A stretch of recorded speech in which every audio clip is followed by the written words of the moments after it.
more equipment necessary, or is partnerships with neighboring districts? So equipment is vital in the sense that we're deficient in equipment just in our own fire district. And I'll use an example as a water tender. If we need a water tender for a rural operation, we have one in the district, providing it hasn't broke down, because it is a little old. And we do rely heavily on our mutual aid and automatic aid agreements with our neighboring fire departments. Problem is, if you look at Colton, you look at Monitor, and even Canby, high volunteer reliability. So during the day or during the peak hours, there's no guarantees that we're going to actually get them staffed and out. Canby is very busy protecting their own city.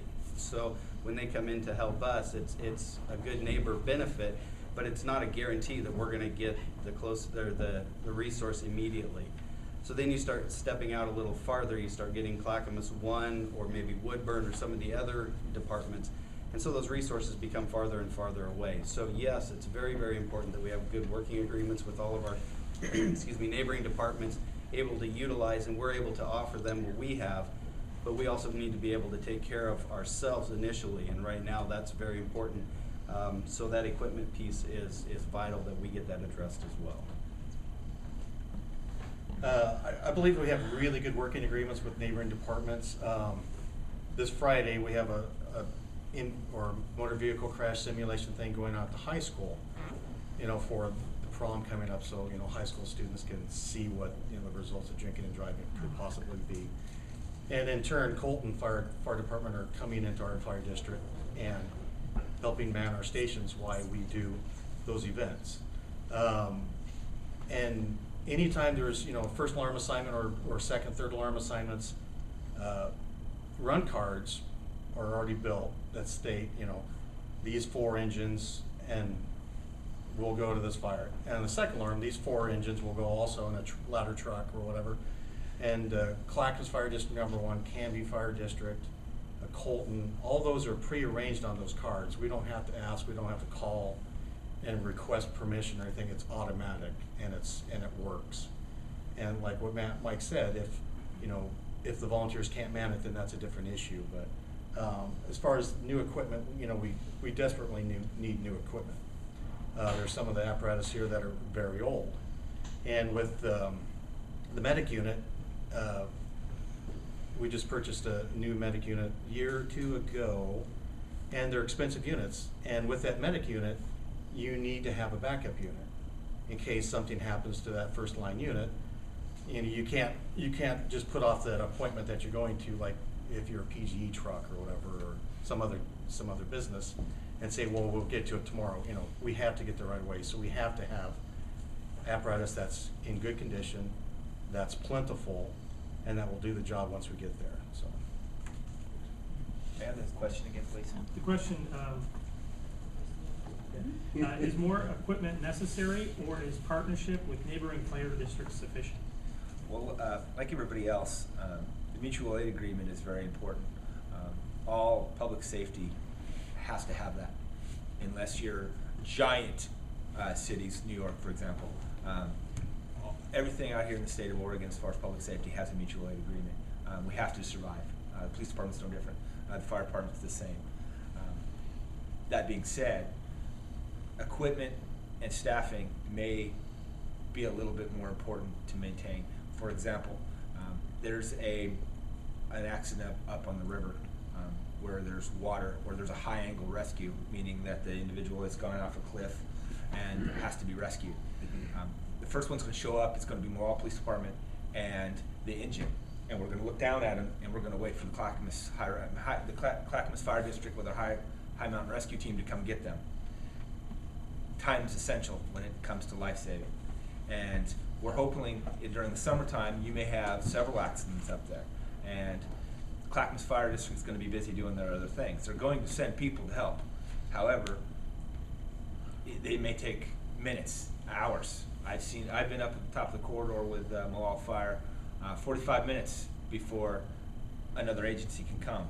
So the mutual aid agreement is very important to continue our relationship with all the other communities. However, the equipment has to happen. The aging equipment, getting more volunteers out is very important, and that's basically what has to happen. More equipment and maintaining This question is going to start with Mike. How do you think urban renewal will impact the fire district's funding? Oh, God. It's gonna impact it. I know we're in discussions right now with the city to try to make equal or to make, make happy the fire district with the urban renewal that the city's proposing. I really have mixed emotions about this because I understand that the urban renewal is going to affect the amount of income tax that we have coming into the fire district itself. But with that, urban renewal also allows the ability to improve and draw business and draw potential occupants down into the core of Molalla, which could be considered blighted right now.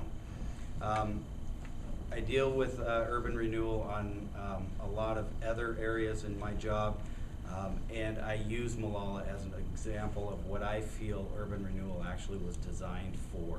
Taking a city such as Molalla, where the core has separated and growth has come around to the outside areas, and the inside city has basically just disbanded, at least in my opinion.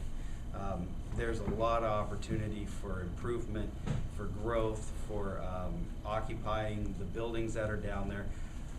And initially, that does draw from our ability to gain that tax revenue on those improvements.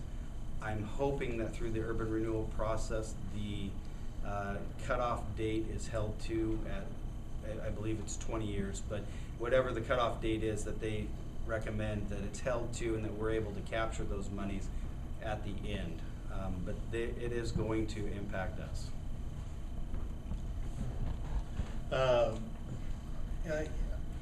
The concept of urban renewal, I understand that, and then to help, beautify the city and do those positive things for the city, I understand. But as fire district, it affects us financially, and it's unfortunate.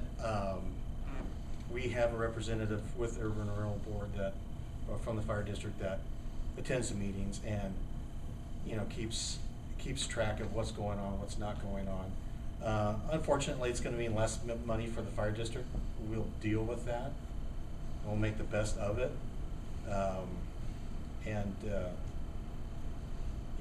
less money is not good, but we'll deal with it, and I think we'll approach it positively, and we'll come out of it all right. So, unfortunately, I have a little less education upon the urban renewal district, other than the fact that I know it's going to cost the fire department money. And I fall back on previous statements that they get 78 cents a thousand. They're doing phenomenal work with that money, and you want to take more away from them. Well, there's going to become a point where that's going to break. You can only do so much. So, as far as the urban renewal district, that's fine. They need to figure out a way to fund basic services. I believe most citizens, when they pick up a phone and dial 911, they either want a fire truck, a policeman, or an ambulance to come. That's getting off in the weeds there. That's government's basic job. I think with the urban renewal district possibly cutting funding for the basic purpose of what they're supposed to do, I think there needs to be a better way around that. Yes, we will survive, and they'll do phenomenal things because they're used to doing phenomenal things with the money they get, but it's going to impact them negatively. I agree. It's a very difficult situation where you are moving money from one pot to another. I was speaking to the chief here a couple of weeks ago when I went in to start finding out as much information I could about what's going on, and there's a house right next door to the fire station that I think the fire station would like to have. There's got to be a way that the fire and ambulance services of this county, of this city, can find more money. I would not be opposed at floating a levy of another maybe 45 cents. I think that would probably be a great thing for our county. I mean, you know, I'm embroiled in a fight with Multnomah County for $22 million because of the Selwood Bridge issue, but it's because I want the money in our county. I don't want them sending money out of this county. And I feel kind of the same way about urban renewal. You know, I don't want it to take away from our basic services. And you know, if that means that we've got to come back to the voters and say, look, you know, we need more money, then we need to do that. You know, this is a crisis situation in the making. If we do not have the equipment and the resources and the training and the manpower, we're going to have a lot of trouble in this world, because we're all getting older, and that's, you know, something that urban renewal needs to consider. Thank you. We're getting kind of late, but we started this group kind of late, so we're going to try to squeeze in 2 more questions if we can. But if you guys talk really fast, we can do more.